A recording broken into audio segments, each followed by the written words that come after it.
First of all, Yama, thank you for having me here tonight. I just want to start by acknowledging our first scientists, our First Nations people, Aboriginal and Torres Strait Islander people across Australia. Our history and symbiotic relationship with the land, the sea and the sky has been since 65,000 plus years, but still to this day, in present terms, First Nations people are contributing to science. Whether it's saving bilbies or it's understanding cultural burning so we can avoid devastating bushfires, our people are still to this day leading the way in science. So not only do I want to pay my respects to the Gadigal elders and our ancestors past and present and our elders emerging, I want to pay our respects tonight to the first scientists.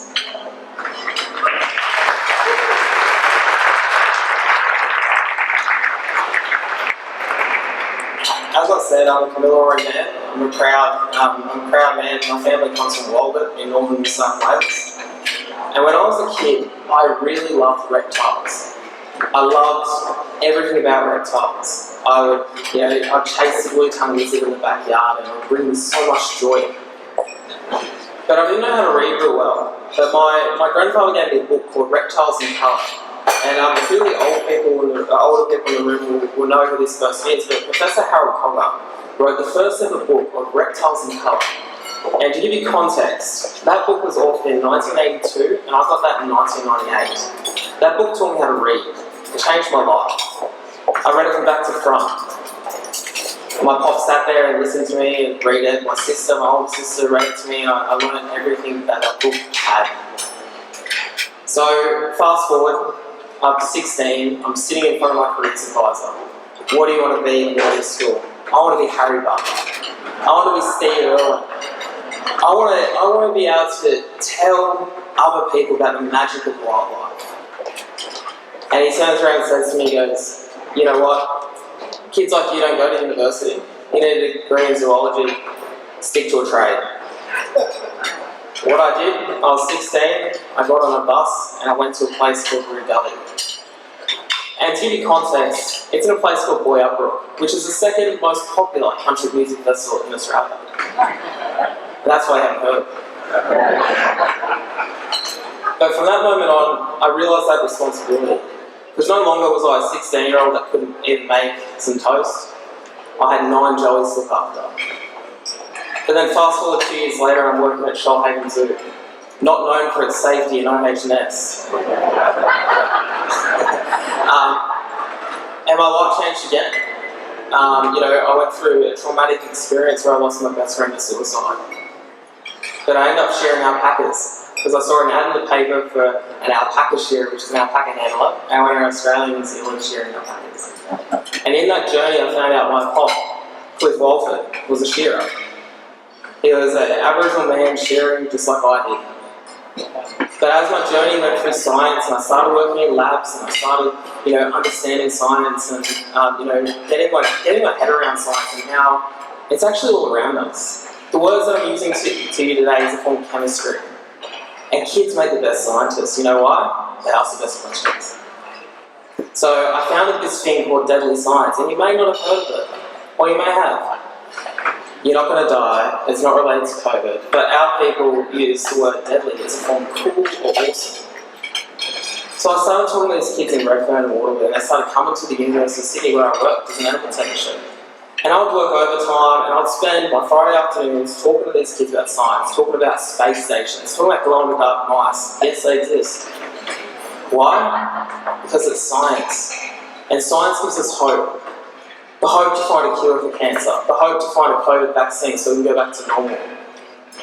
And education is freedom. And I do what most weird people do when they're, talking to a bunch of Aboriginal and Torres Strait Islander kids and, they go, we didn't really get science when we were younger, but it was me too. It only took one person giving me a book to change my life, and that was my pop. So I packed up every single book I owned and I started sending them out to schools. And that evolved. That one school turned into 4 schools, turned into 40 schools, and before you know it, I've now got more than 100 communities that I work with. And I wouldn't change a thing because you can't do what you can't see. This is why we need deadly aunties like Lauren McBride, who are leading the way.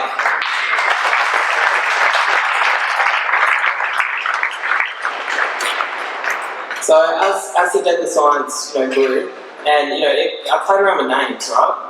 Because what do you call a program that I'm sending books, I'm mentoring, I'm doing all this stuff, but you know what? It's just science and it's deadly. And you can't do it, you can't see, but there's two things that we all need in this room. It doesn't matter where you come from, it doesn't matter what you have for breakfast, and that's passion and purpose. My job here tonight is to fill you with passion so you can find your purpose. For me, when I started DeadlyScience, I didn't know that I was going to come into contact with a young fella named Trey from the Anawanaka community. He was 14. It was 2 years ago.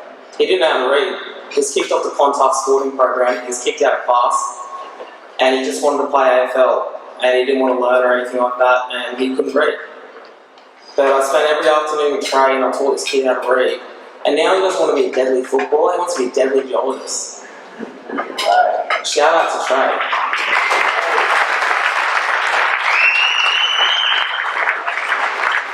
And then we've got little Tali from Brood Island, right? And most Fridays, I will get phone calls from Tali, and my partner's in the crowd today, she's overheard it numerous times, but I'll probably sob when I say this, but I get a phone call from this kid every Friday because she's got a DeadlyScience book that works centre.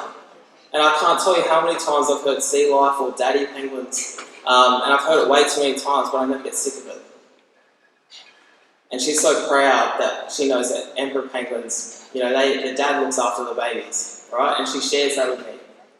But then we've got young Caitlin, and I made Caitlin a promise. Caitlin's from the MJB Foundation, she's got a disability, right? And Caitlin asked me, and she goes, I want to look at the stars. And I think every kid should look at the stars. Because when we look at the stars, we wonder, we find hope, we learn, we find that passion, and that leads us to our purpose. But I couldn't fulfill my promise to Caitlin because, one, I'm not an engineer. I don't have the finances to build a telescope for a kid that, who doesn't have the ability to look for one, so I did the next best thing. I brought the stars to Caitlin because I believe that Caitlin should be surrounded by stars because she's a superstar. So when I ask you tonight to donate, don't make a donation. Let's get rid of the donation. This is an investment. When you invest in the Burrow Learning Centre, when you come here and you mix First Nations knowledges with Western science, it's not a mix in the two, it's our history. Be proud of the fact that you come from the country whose first people invented bread. We looked at the stars and predicted the weather and told stories and shared the chemistry of our history. And when you take the good, you must accept the bad. But when we accept the bad, we work together and we walk together. So not only do you make an investment in the future, but you invest so kids can come here to the Australian Museum and get a meal and enjoy the education that is freedom. So tonight, I hope that you make that investment because you can't be what you can't see. So thank you all for having me tonight.